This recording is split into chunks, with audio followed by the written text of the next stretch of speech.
বন্ধুরা, good morning, শুভ সকাল। তো আবার একটা নতুন ভ্লগ নিয়ে তোমাদের কাছে চলে এসেছি।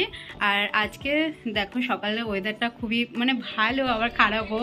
কোন দিক থেকে ভালো এতটা গরম নেই, একটু বৃষ্টি ওয়েদার, বৃষ্টি এখনও পড়ছে, তো গরমটা নেই। কিন্তু বাবুর যে কাঁথাগুলো রয়েছে সেগুলো তো শোকাতে খুবই সমস্যা হয়ে যাবে, এটাই রয়েছে। তো প্যাম্পাস পরাতে হবে এখন এই ওয়েদারে।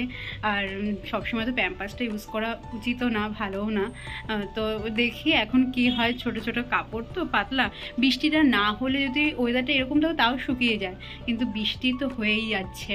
তো চলো এখন রান্না করে যাওয়া যাক। আর রান্নাঘরে আজকে কি কি রান্না হলো সেটা তোমাদের কাছে অবশ্যই সেটা শেয়ার করি। চলো তাহলে রান্না সবই বলতে গেলে অনেকটাই কমপ্লিট হয়ে গেছে, কমপ্লিট হয়ে গেছে। আর কিছুই নেই এখন, শুধু সকালে খাওয়াটা এখনো হয়নি, তো সেটাই খাবো এখন। শুধু ডাল না লাউ দেবো? বাটিটা দে আর দেবো। তো সকালবেলা দেখো ব্রেকফাস্টে এখন রুটি হয়েছে, তো রুটি দিয়ে ডাল দিয়ে খেয়েছে। আর শাশুড়ি মা তো একাদশী, তো উনি এখনও খায়নি। আর সকালবেলা দেখো হয়েছে রুটি, সকালে ডাল দিয়ে খেয়েছে। আর রান্নাবান্না প্রায় কমপ্লিট হয়ে গেছে, এখন প্রায় 10টা বাজে। তো এখানে আলু উচ্ছে সেদ্ধ দিয়েছি, তো এখানে লাউ দিয়ে ডাটা দিয়ে একটা ডাল হয়েছে, যেটা বাটি তুলে রেখে দিয়েছি, কারণ এখন যে গরম পড়েছে, কারণ নষ্ট হয়ে যায় না। আজকে ওয়েদারটা ঠান্ডাই রয়েছে। আর এখানে আলু দিয়ে সজনে ডাঁটা দিয়ে আর সর্ষে দিয়ে করে রেখেছি ঝাল। ভাতটাও রেডি হয়ে গেছে। আর কি করেছি চলো। আর এখানে দেখো রয়েছে হচ্ছে ইঁচড়, তো লাল ইঁচড়ের তরকারি। তো এই সব রান্না মোটামুটি হয়ে গেছে কমপ্লিট। তো সকালে খাওয়াটা এখনও হয়নি, তো এই করব।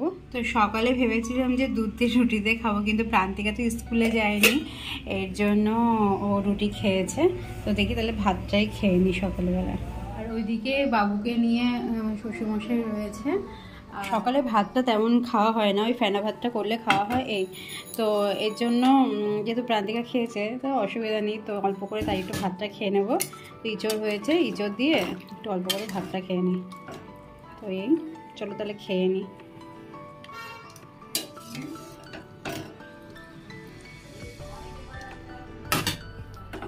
চলো এইদিকে দেখো গাজর দিয়ে, তারপর লাউয়ের চোকলা দিয়ে, আলু দিয়ে, কালো জিরা লঙ্কা দিয়ে একটা ভাজা করছি।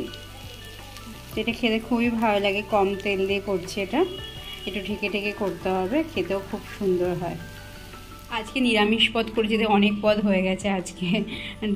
আলু উচ্ছে ভাতে হয়ে গেছে, ডাল হয়ে গেছে, ভাজা হয়েছে, তারপর সজনে ডাঁটা আলু দিয়ে তরকারি, সর্ষে দিয়ে তরকারি হয়েছে, ইঁচড় হয়েছে, অনেক রকম পদ হয়ে গেছে আজকে।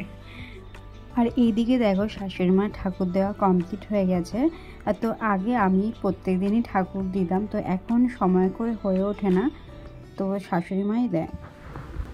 এইদিকে দেখো আমি ভাতটাও নিয়ে নিয়েছি। তো চলো দুপুরের লাঞ্চটা আপাতত করে নিই। দুপুরের লাঞ্চ কমপ্লিট করা হয়ে গেছে সবারই, প্রত্যেকেরই। শাশুড়ি মা শ্বশুরমশাই চলে গেছে নিচের ঘরে ঘুমোতে, আর আমি দেখো দুটো ছেলে মেয়ে নিয়ে আছি উপরের ঘরে।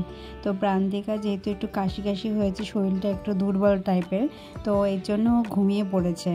আর আমিও পুচকুকে নিয়ে বসে রয়েছে। তো ছোটো মানুষ তো একবার ওঠে একবার ঘুমায়, এই করে আর কি।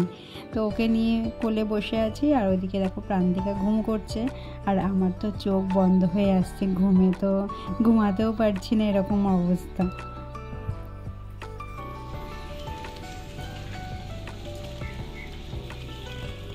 আর এখন বাজে প্রায় 5টার মতো। দেখো এখনও বৃষ্টি পড়ে যাচ্ছে, সারাদিন টুপ করে বৃষ্টি পড়ছে। ওয়েদারটা ভালোও লাগছে আবার খারাপও লাগছে না। পুচকুর কাঁথাগুলো হালকা একটু 15 মিনিট মতো একটু রোদ উঠেছিল, তখন একটু হালকা জলটা ঝরে গেছে, তো সেটা ঘর দৌড়ে নেড়ে দিয়েছি, তো অসুবিধা হবে না। আর প্যাম্পাসটা ওকে পরিয়ে দিয়েছি। তো আজকের ভিডিওটা তোমাদের কেমন লাগলো অবশ্যই জানিও, পাশে থেকো, ভালো থেকো, আর চ্যানেলটিকে সাবস্ক্রাইব করে দিও।